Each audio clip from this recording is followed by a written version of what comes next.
signed by former Governor DeSantis in just a month's time. DeSantis has done a fantastic job, and the liberals and the leftist media are now going to start attacking him like crazy.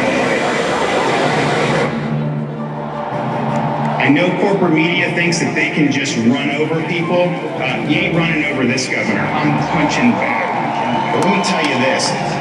If you're trying to restrict people, impose mandates, if you're trying to ruin their jobs and their livelihoods and their small business, if you are trying to lock people down, I am standing in your way. I'm standing for the people of Florida.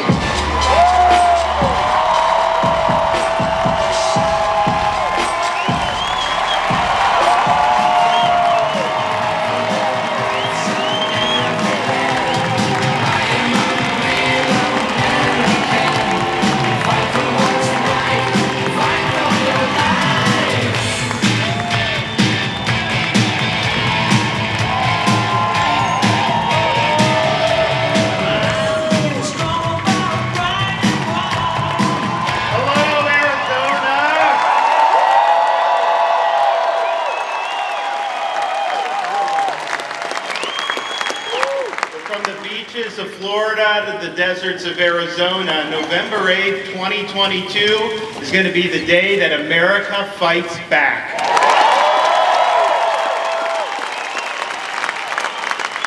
We're going to be fighting back against Joe Biden's failed leadership. We're going to be fighting back against lockdown politicians all over this country who ruin people's lives. We're going to be fighting back against a failed Congress, which will result in the retirement of Nancy Pelosi.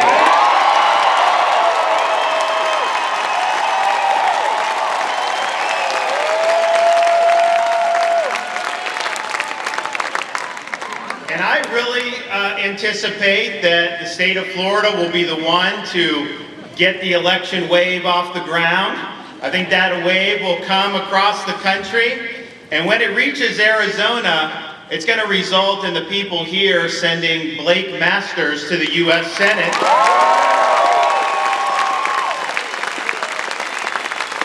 And it will result in electing Kari Lake as your next governor.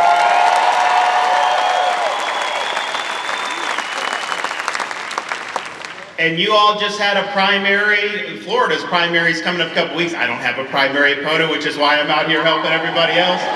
But you had a primary, these are important, tough races, but the important thing happens is, you have those fights, and then when they're over, we all get on the same team, and we make sure we're united going against the Democrats.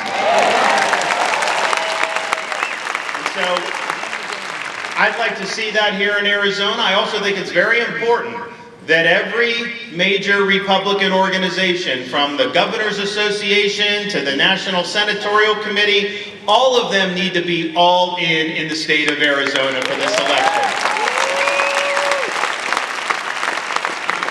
Why? Because the stakes, unfortunately, in every election now just seem to be so high. I think back to a debate that the Founding Fathers actually had. And the debate was between Benjamin Rush, Thomas Jefferson, and Benjamin Franklin. The debate was about what was the world's oldest profession. And Benjamin Rush was a doctor, so he said the world's oldest profession is the physician because Eve was cut out of Adam's rib. Thomas Jefferson said, and Jefferson had designed Monticello and he'd done a lot of other things. He said, no, the world's oldest profession is the architect, because it was the architect that brought order out of all the chaos in the universe. And Benjamin Franklin said, well, you're both wrong. The world's oldest profession is the politician. Who do you think created the chaos in the first place? And I think about that because if you look around this country and you survey the damage and the destruction that's been done by leftist politicians in cities and states all around the country, the fact of the matter is, when leftist government takes hold, society flounders. Crime goes up. They release people back on the street. They don't prosecute. You have homeless. You have drugs. You have higher taxes. Everything you can think of, they destroy their communities. And it shouldn't be that way. I mean, I think back that when Kennedy was running against Nixon, if you watch those debates, you wouldn't even know who the Republican or the Democrat was. They were basically both believed in the core values of our country, and they were having debates about how to apply those. Well, now we're in a situation where once areas go left, buckle your seatbelt, because it isn't going to be an easy ride. And I do not want to see that happen here in the state of Arizona. We can't let that happen. We have not let that happen in the state of Florida. And I'm proud to say we have made it the free state of Florida. You had all these governors across the country kept locking people down. We made sure to lift people up. We wanted to protect their freedoms and jobs and businesses, make sure kids could get an education and not lock them out of the classroom. We led the fight against vax mandates and vax passports.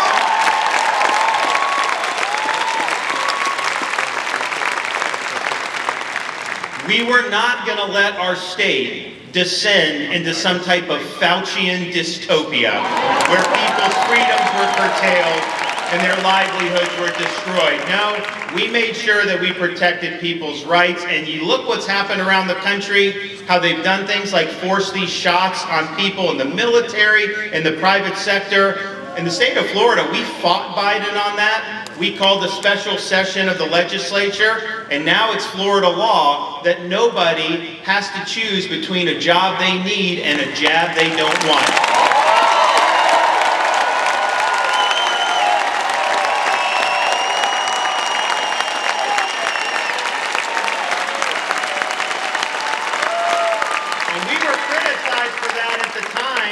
Because they said that, oh, this is something CDC wants to mandate. And I'm like, what? I don't care. I'm going to do what's right. But now CDC even has changed their guidance. And they're saying no difference in treatment between a vax and unvax. And so my question is, if the CDC's finally come around to that, why is the military still kicking people out over the COVID shot? They need to bring back on active duty anybody who wants to be back. Anybody who lost their job because of Biden's private sector mandate need to get their job back. And if you have taken this because of a mandate and you've been injured, you should be able to sue and get damages.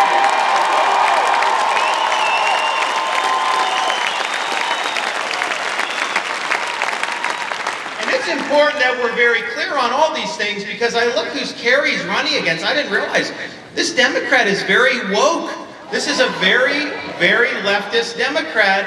And here's the thing, they're going to be very quiet until November. But if you put them in power, they will restrict you, they will mandate you, and they may even lock you down again. That could absolutely happen. So you cannot trust them with power. And you got to make sure you're electing people that respect your freedoms and respect your rights. And I can tell you,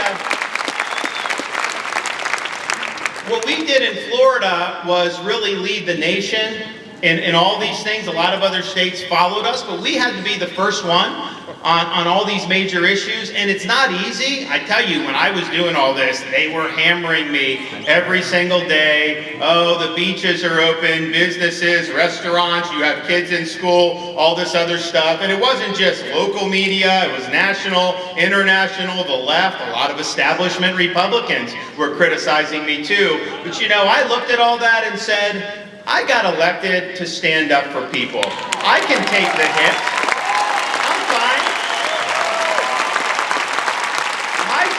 To protect the jobs of the people that I represent. And if standing for the right thing, standing for their rights, standing for their livelihood meant that it didn't work out for me politically and then I lost my job, well then so be it. That's the price of leadership.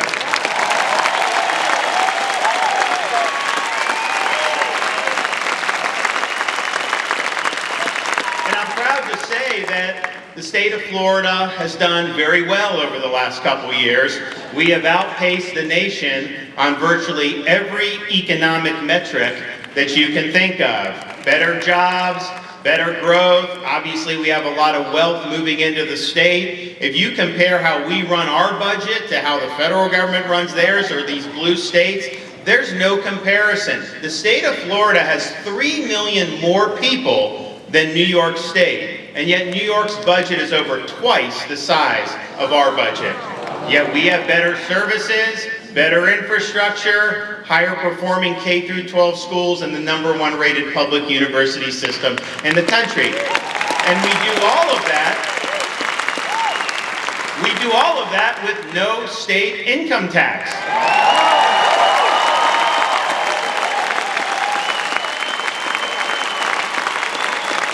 And even though we don't tax, just because we've been open and free and have attracted people, our budget year that just ended June 30th, the top line of the budget was $102 billion. Our surplus was $22 billion, the largest in the history of the state of Florida.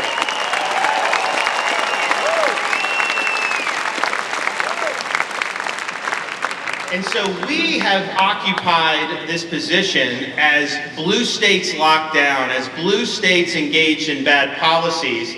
Florida was the citadel of freedom for people. We've seen in this country a massive exodus of people out of blue states and into states like Arizona, Texas, but Florida being #1. The American exodus has viewed Florida as the promised land. We've led the nation in migration over the last 3 years. We've had more wealth move into Florida than any state has ever seen in the history of the United States. But people will sometimes ask, okay, who are these people moving? Are they going to move from blue states and then vote the same way and then change Florida? Actually, we've been a very competitive swing state for a long time. Now, we're used to people from the Northeast. We're used to people from the Midwest. I can tell you, someone born and raised in Florida, I never saw very many California license plates until recently. And a lot of Floridians were freaked out when they saw the California plates because they didn't know what that meant. Well, I can tell you, fortunately, here's what it's meant. When I got elected governor in 2018, there were almost 300,000 more registered Democrats in the state of Florida than Republicans, and Republicans had never outnumbered Democrats in the history of the state until I took office. Today, we have 232,000 more Republicans than Democrats. Nobody has ever seen anything like that. And yes, it's because we were a free state. Yes, it's because we have a good economic climate. But I can tell you one of the main things people would tell me about why they wanted to come to Florida is because they saw Florida and knew that we were a law and order state. And they were sick of the crime and a lot of the nonsense that you saw where these cities burnt down with the Floyd riots in 2020, where you have these prosecutors that will refuse to prosecute crimes, where governors will just put criminals back on the street. You can talk about economy, you can talk about all these other things that are important. If you don't have public safety, it all really unravels very quickly. In the state of Florida, when those riots were happening around the country, I called up the National Guard immediately. We were not going to let that happen in Florida. We made sure of that. We stand with folks who wear the uniform and serve our state and our local governments, and we're not going to indulge in some of the nonsense that you see around the country. In fact, shortly after the Floyd riots, I proposed and the legislature signed a bill to prevent all local governments in Florida from defunding the police. We're not going to let it happen. We also signed legislation that said we're not going to be in Florida like they are in Portland, where these people will riot, they'll loot, they'll do all these things. They get brought in, arrested, they get their mugshot taken, a slap on the wrist, and then they get put right back on the street to do it all over again. No, in Florida, if you riot, if you loot, if you're engaged in mob violence, you're not getting a slap on the wrist, you're getting the inside of a jail cell.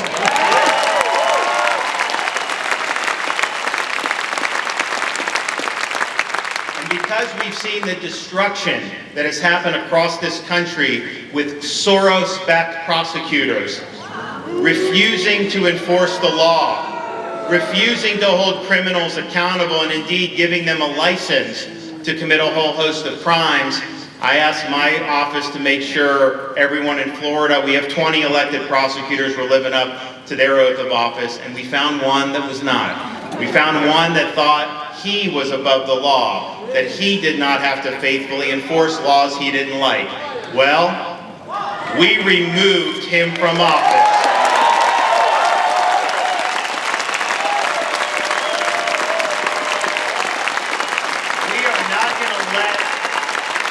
Prosecutor be a law unto himself. That is not the way this system works. And if you don't like the law, you can run for the legislature and you can try to change the law, but you don't ignore the law.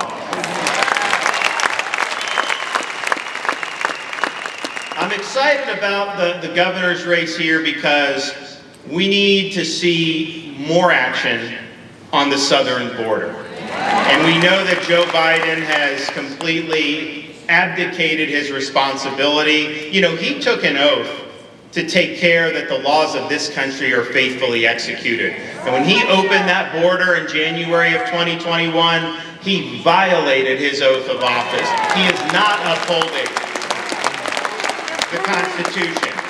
And so we're in a situation where this is a problem not just for Arizona, New Mexico, and Texas. Obviously, that's where it's the most significant. But if you look around our country now, the #1 cause of death for people 18 to 45 is overdose from fentanyl.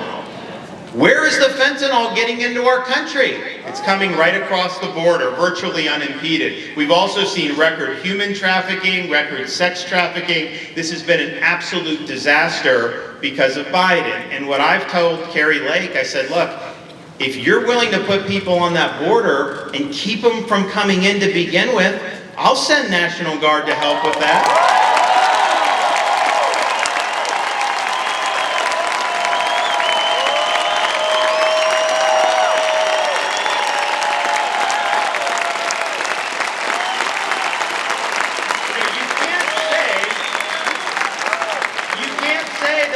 Immigration is just the federal government's job. Okay, if they did the job, but this is the law, they're not enforcing it, and they're trying to say that states can't do anything to defend their people. So I think she's got a good plan at the border. We will absolutely be offering help. You know, I did help in Texas, but they were coming across before they were caught, and then they just get released anyways. But I will tell you this. These cities, New York and DC, they don't like when the red states send the illegals to them.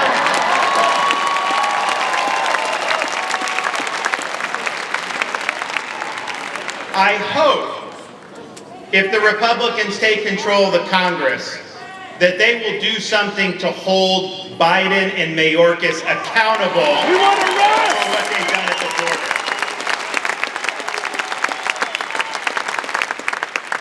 But Florida's all in to help. Florida's also proud to have led the efforts to ensure election integrity in our state. When I became governor, we had some problems in my election. And we came in and I said, you know what, I'm sick of these botched elections in Florida. So one of the first things I did was accept the resignation of Brenda Snipes as the supervisor of Broward County. We removed the Palm Beach supervisor. And then when COVID hit, we never changed the rules in the middle of the game like these other states did. We followed the law, and we ended up counting 99% of the votes by midnight on election night. I don't understand why it takes a week to count the votes. Well, actually I do, because I think people are doing that intentionally. But here's the thing. People actually would look at Florida after that. They said, man, why can't other states be like Florida? I can tell you they never used to say that when it came to elections in Florida. So we were proud of that, but at the same time, you know, I believe leadership is doing things so that you don't end up in a crisis situation. So I knew that there was things we could do much better. And so since the 2020 election, I've signed legislation making ballot harvesting a felony in the state of Florida.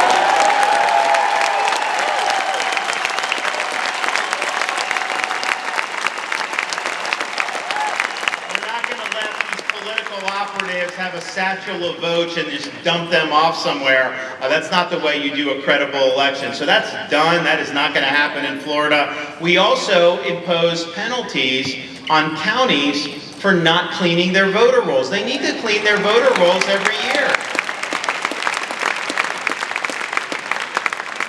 We've always had voter ID when you go in and vote in an election, but we've had absentee ballot requests where people can request it. We now have an ID requirement if you want to request an absentee ballot. And then maybe most importantly, we banned Zuckerbucks in the state of Florida.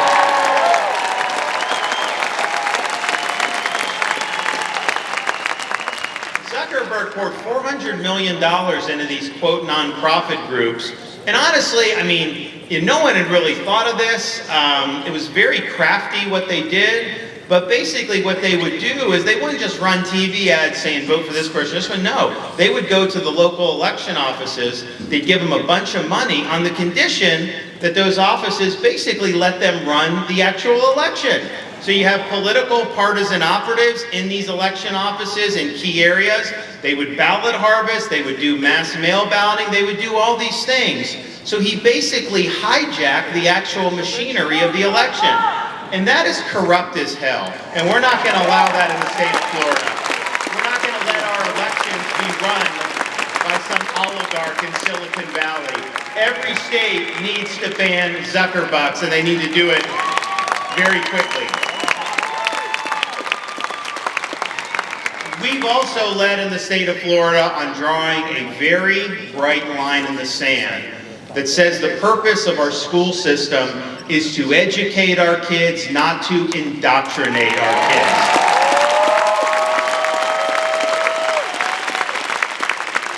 We've enacted a Parents' Bill of Rights that recognizes that parents have a fundamental role in the education and upbringing of their kids. School systems and individual schools are important parts of the community, but they do not supersede the rights of the parents. Parents have a right to know what's being taught in the schools, and we've enacted legislation in Florida to make sure that that right is vindicated, where they have full curriculum transparency. We have banned ideologies like critical race theory from our K-12 schools. We are not going to spend taxpayer dollars teaching our kids to hate our country or to hate each other. We're also not going to let the left manipulate history by trying to act like the American Revolution was about things that it wasn't, and doing that to try to suit a modern ideological agenda. We're going to teach real history. We're going to make sure people know the basics, and we've also put a renewed emphasis on American civics, because I think it's important that we graduate kids that know what it means to be an American, that understand our Constitution, that know that our rights come from God, not from government, that understand we have a Bill of Rights, how those rights have operated, the fights that we've had through our history, from the Civil War to World War II, the Civil Rights Movement and the Cold War. You need to have a good head on your shoulders when you go out to exercise the duty of citizenry, and part of that means they need to understand what makes America different from some of the other systems. And so I signed legislation last year that designates November 7th as a Remembrance Day for the victims of communism. And what we're going to do during that day,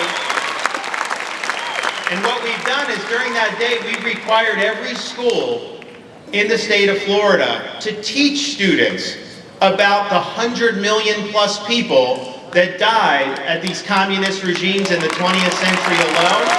They need to know the evils of communism, because we thought it was dead with the Cold War. The left wants it back. You see it all around the world, unfortunately. So we're leading on that, and it's something that's very important.